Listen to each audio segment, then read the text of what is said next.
Hollywood, Florida, Ravaraca Casino ees. Rapper Offset tulistati. Meil on video, mis väidetavalt näitab hetke enne tulistamist ja kaost kohe pärast seda. Mis juhtus nende vahel, see on endiselt teadmata. Ja ainus kahtlusalune, kellele esitati süüdistus, sai vaid väärteosüüdistuse. Kui tema ei vajutanud päästikule, siis kes seda tegi? Ja miks uurijad otsivad endiselt veel inimesi? Tere tulemast saatesse Sidebar, mida esitleb Law and Crime. Mina olen Jesse Weber. Hollywood, Florida. See on umbes 20 minutit Miamist põhja pool, hilisõhtul Seminole Hard Rock Casino ees. Ma olen seal varem käinud, see on suurepärane koht. Valettala on rahvast täis, autod saabuvad, tuled igal pool, inimesed liiguvad sisse ja välja. Just seda võibki sellise koha puhul oodata. Ja kogu selle sagina keskel lastakse väidetavalt räpparit Offseti. Eeldatavasti jääb ta ellu. See on hea uudis, aga teda tulistati. Ja selle hetke eelnenud sündmuste üksikasjad on väga kummalised, väga segased. Praegu levib video sellelt Instagrami kontolt, selle nimi on Only Indade ja ma tahan siin väga selgelt öelda. See konto väidab, et need klipid jäädvustavad mõned kriitilised hetked, kuid politsei pole nende autentsust kinnitanud. Olgu. Nii et mõelge sellele, kui me sellest räägime. Siin näete, et hotellialal seisab keegi, kes näib olevat Offset. Pole täpselt teada, mis osa hotellist see on. Midagi ebatavalist ei paista. Ta lihtsalt seisab seal. Ilmselt pinget pole. Pole selget märki sellest, mis juhtuma hakkab. Aga siis on olemas teine video, mis on tehtud hetked hiljem. Kaos. Keegi on maas, teist inimest tõmmatakse eemale. Politsei tuled valgustavad kogu stseeni. Nii et küsimus on, mis juhtus nende hetkede vahel, sest just selles vahemikus see lugu tegelikult algab. Politsei tegi nüüd ka vahistamiseks. Räppar Lil TJ viidi vahi alla ja paigutati Browardi maakonna vanglasse. Aga see on see osa, mis sulle võib-olla ei tundu loogiline. Sa võid mõelda, oh jumal, ta vahistati, ta on ilmselt tulistamisega seotud, eks? Ei. Talle esitati praegu süüdistus avaliku korra rikkumises, see on väärtegu. Põhimõtteliselt näib, et teda süüdistatakse kakluses või konfliktis osalemises, mis toimus enne tulistamist. Nii et jällegi, mitte mõrvakatse ega relvadega seotud süüdistus. Kui tema ei olnud see, kes päästikut vajutas, siis kes seda tegi? Ja siin on veel üks tahk, mida on üsna raske eirata. Offseti nõbu Take Off tulistati ja tapeti 2022 aastal Houstonis. Ja sellest ajast alates on räppar Quavo avalikult otsinud lahendusi relvavägivalla vastu, kohtudes isegi Kamala Harrisega, et arutada, kuidas selliseid olukordi ennetada. Nii et kui Offset vaid mõni aasta hiljem tulistatakse, tekib loomulikult palju küsimusi. Me ei ütle, et need on kuidagi seotud, aga kuidas me saaksime mitte mõlemast rääkida? Ja ma toon kohe vestlusesse pensionil NYPD detektiivi David Sarney, et kõike seda lahti seletada ja rääkida, mida uurijad siin otsida võivad. Aga siin on põhjus, miks see juhtum võib tegelikult olla palju keerulisem, kui esmapilgul paistab. Esmaspäeva õhtul 6. aprillil umbes kell 19. Seminole Hard Rock hotelli ja kasino juures Hollywoodis, Floridas. Siin on, mida politsei alguses ütles. Ja see on avaldus, mille saime Gary Bittnerilt. Ta on Seminole politsei osakonna avalike suhete ametnik. Tsitaat. Oleme teadlikud juhtumist, mis leidis aset pärast kella 7 õhtul parkimisteeninduse alal. Esmaspäeval Seminole Hard Rock Hollywoodi juures toimunud juhtum tõi kaasa mitteeluohtlikke vigastusi ühele inimesele, kes viidi Hollywoodi Memorial Regional haiglasse. Seminole politsei oli kohe sündmuskohal ja olukord saadi kiiresti kontrolli alla. 2 inimest on politsei poolt kinni peetud, juhtunu uurimine jätkub. Sündmuskoht on turvaline ja avalikkusele ohtu ei ole. Tegevus jätkub tavapäraselt. See oli nende algne avaldus. 2 inimest peeti kinni, 1 inimene sai vigastada ja järgmisel päeval uuendati avaldust. Saime selle teate. Ühel inimesele on esitatud süüdistus seoses juhtunuga. Tion Jaden Meritile on esitatud süüdistus avaliku korra rikkumises, kakluses, mis on esimese astme väärtegu, vastavalt Florida seadusele 870,01. Juhtum sai alguse kaklusest või võitlusest. Merit viidi eile hilisõhtul Browardi maakonna vanglasse. Teist sündmuskohal kinni peetud isikud ei ole süüdistatud. Juhtumiga seotud ühe või enama täiendava isiku tuvastamise uurimine jätkub. Vigastatud isik viibib endiselt Hollywoodi Memorial Regional Hospitalis. Tema vigastus ei ole eluohtlik. Nii et Merit, räppar Lil TJ viidi vanglasse. Ilmselt mitte tulistamise pärast, vaid väidetavalt kakluse tõttu.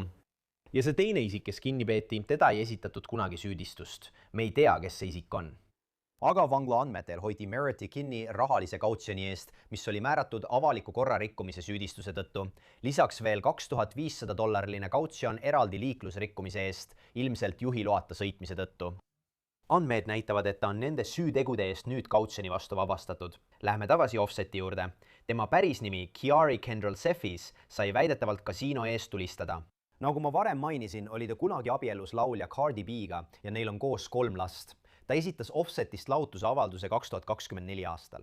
Aga tegelikult, kui minna tagasi Merritti Lil TJ juurde, siis tema advokaat Dawn Florio avaldas oma Instagrami kontol avalduse, milles ütles, et Lil TJ'd ei ole tulistatud ega ole Lil TJ'd süüdistatud üheski tulistamises. Kõik vastupidised väited on valed. Soovitame inimestel kasutada usaldusväärseid uudisteallikaid ja kontrollida iga uudise täpsust, enne kui nad refleksiivselt jagavad või kordavad alusetuid kuulujutte. Nii et tema advokaat ütleb otse välja, et ta ei teinud seda, ta ei ole sellega seotud. Ja praegused süüdistused justkui toetavad seda. Kui politsei arvaks, et tema vajutas päästikule, siis ta ei oleks ju lihtsalt $500 kautsjoni all avaliku korra rikkumise eest, eks? See jätab õhku ilmselge küsimuse. Kui Lil TJ'd süüdistati kakluses, mitte tulistamises, siis kes tegelikult tulistas Offseti? Politsei ütleb, et nende uurimine ühe või mitme täiendava isiku tuvastamiseks jätkub.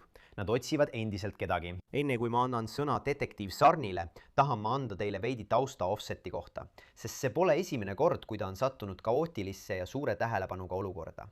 Ta on üks 3 Mighose liikmest. See on see hip-hopi trio, kes põhimõtteliselt muutis räpi kõla 2010-ndatel. Versace, Bad and Bougie, Motorsport, need on vaid mõned nende tipphetkedest. Aga siin muutub tema eraelu sama kärarikkaks kui tema muusika.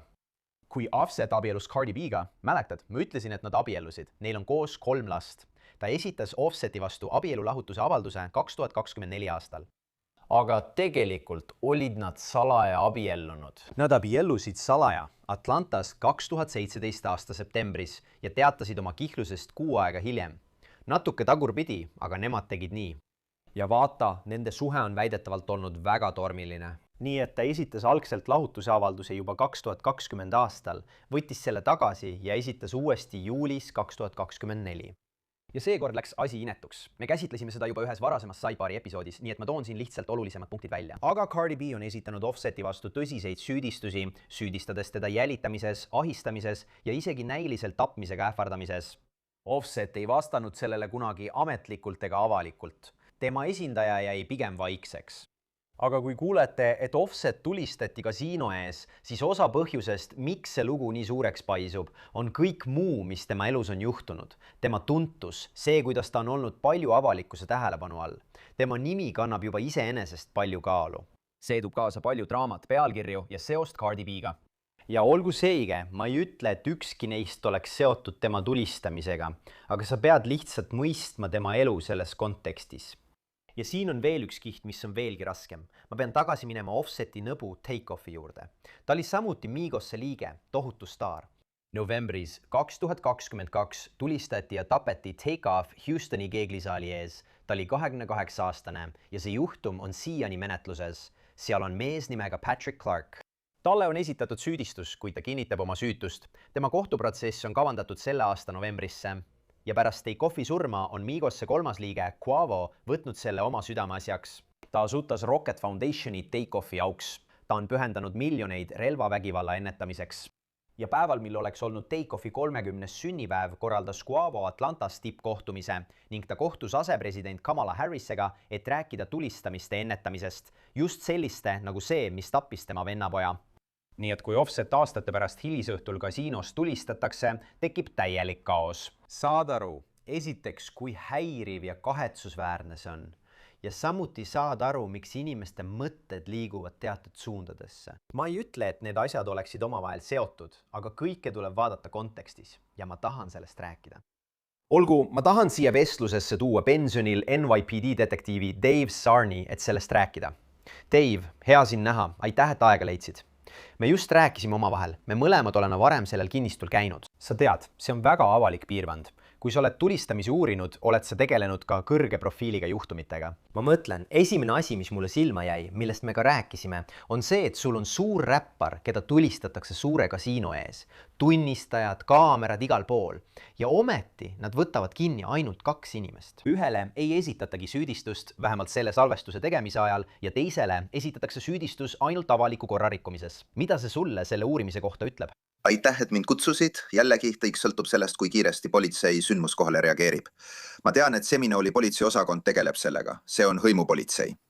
Ma ei tea, kuidas turvalisus seal korraldatud on. See on autoparkla ala. Seal võib olla rahvast, väga palju rahvast. Siin tekib palju küsimusi, sest üks räpparitest, Lil DJ, arreteeritakse avaliku korra rikkumise eest. Teda ei arreteerita otseselt tulistamise pärast. Me teame, et Offset sai haavata. Me ei tea, kes teda tulistas. Loodetavasti leitakse sündmuskohalt mõned padrunikestad. Aga selles hoones on igal pool videokaamerad. Kaameraid on kõikjal.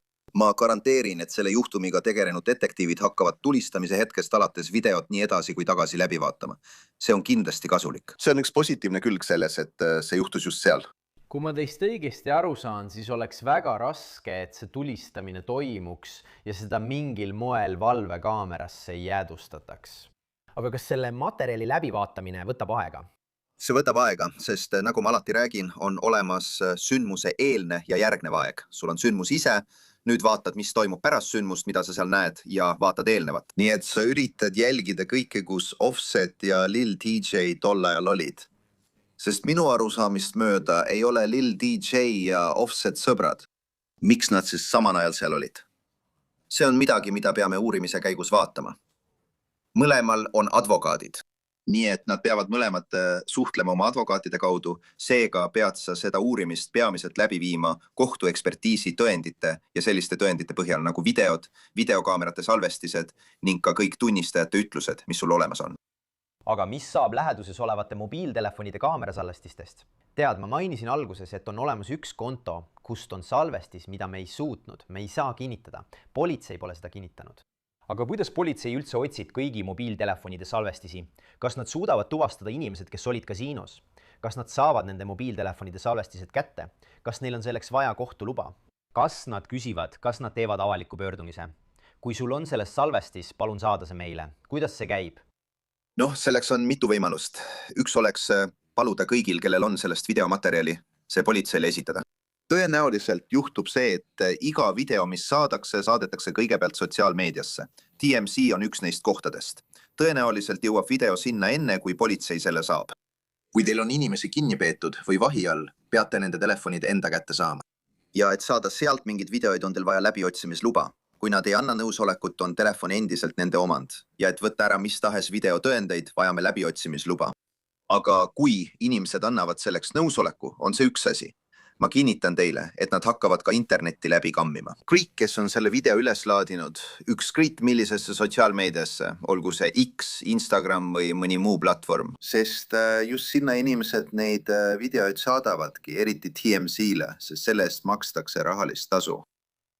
Kas sa arvad, et olukord võib muutuda keeruliseks, kui see puudutab Offsetit? Ja ma ei tea, ma ei usu, et keegi teine oleks praegu pihta saanud. Aga kas Offset või keegi, kes oli Offsetiga, suudaks tuvastada, kes selle võib-olla tegi? Või kas nad oleksid valmis tuvastama, kes selle võib-olla tegi? Siin on probleemid ja me räägime sellest alati, eriti selliste juhtumite puhul. Enamik artiste, me ütleme seda, ei tee politseiga koostööd. Nad ei ole need, kes läheksid politsei juurde ja räägiksid, mis juhtus. Nii et sa pead proovima tõendid esitada.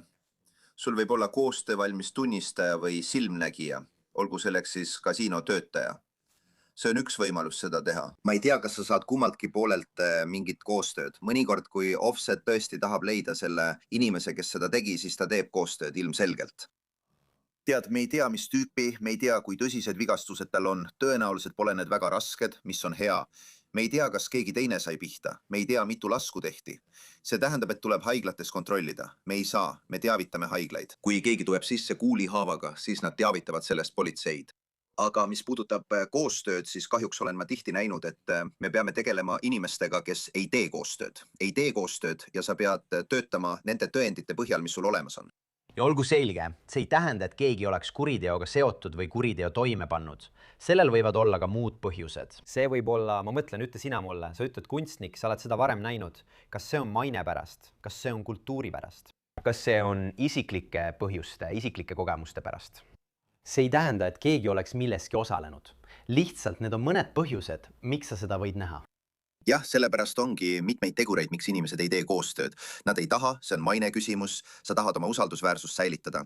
Sa ei taha politseiga rääkida, sest kui sa teed politseiga koostööd, siis kaotad oma usaldusväärsuse. Me oleme näinud, et hip-hopi riimid on nii teinud ja sotsiaalmeedias vaadatakse neile negatiivselt.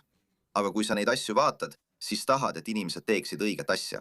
Ja tegelikkus on see, et kedagi tulistati, praegu me ei tea, kes see inimene oli, millises seltskonnas ta oli, kas ta oli Offseti seltskonna liige, tema sõbrad olid seal, tema saatjaskond. Kas see oli keegi, kellega Lil DJ võis seotud olla, me ei tea. Sellepärast püüamegi isikut tuvastada. Sellepärast, kui sa tahad asja õigesti ära teha, tahad selle tulistamise ja tulemused korrektselt selgeks saada. Sa tahad iga osaleja, eriti ohvri koostööd. Ja muide, ma ei tea, Offset võib-olla teeb täielikult koostööd. Me ei tea, aga ma lihtsalt püüan mõelda, mis võib kulisside taga toimuda, sealhulgas ballistika.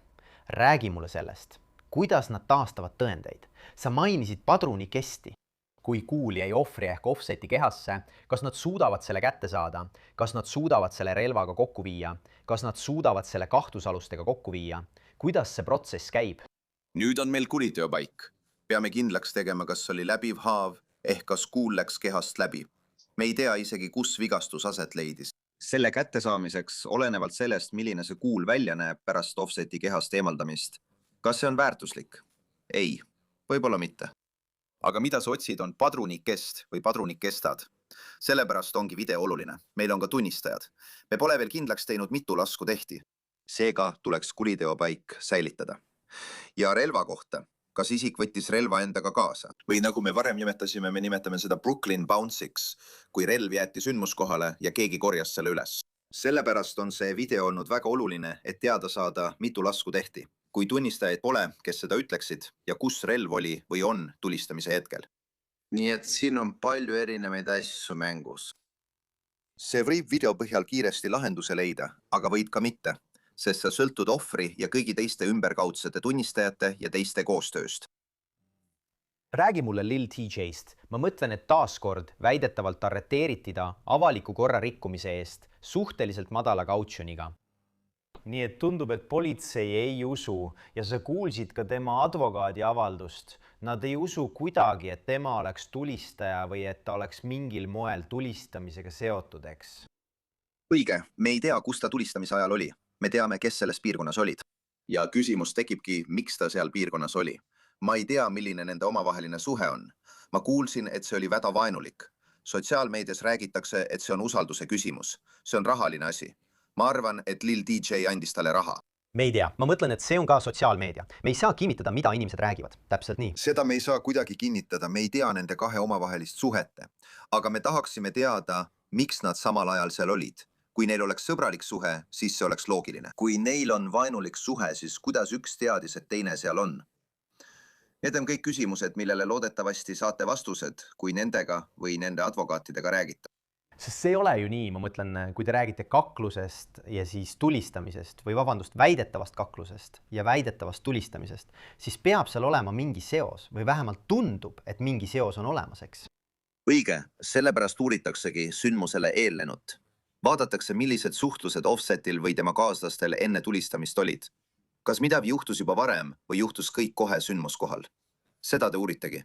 Tegelete ju parkimisteeninduse alaga, kus inimesed tulevad ja lähevad. Kas see võis olla kahe inimese kokkupõrge, kes sealt läbi liikusid? Kas see võis olla midagi, mis algas sees ja jätkus väljas? Või juhtus kõik väljas? Sellepärast ongi see video selle uurimise jaoks nii oluline, et näha, kus see tegelikult alguse sai. Kas kasiinos oli enne mingisugune vahejuhtum või mitte? Las ma astun siinkohal sammu tagasi. Ja ma mainisin Offseti ajalugu. Ja ma rääkisin Take-Offi tulistamisest ja tapmisest. Ma rääkisin sellest, kuidas Quavo korraldab relvavägivalla teemalisi tippkohtumisi.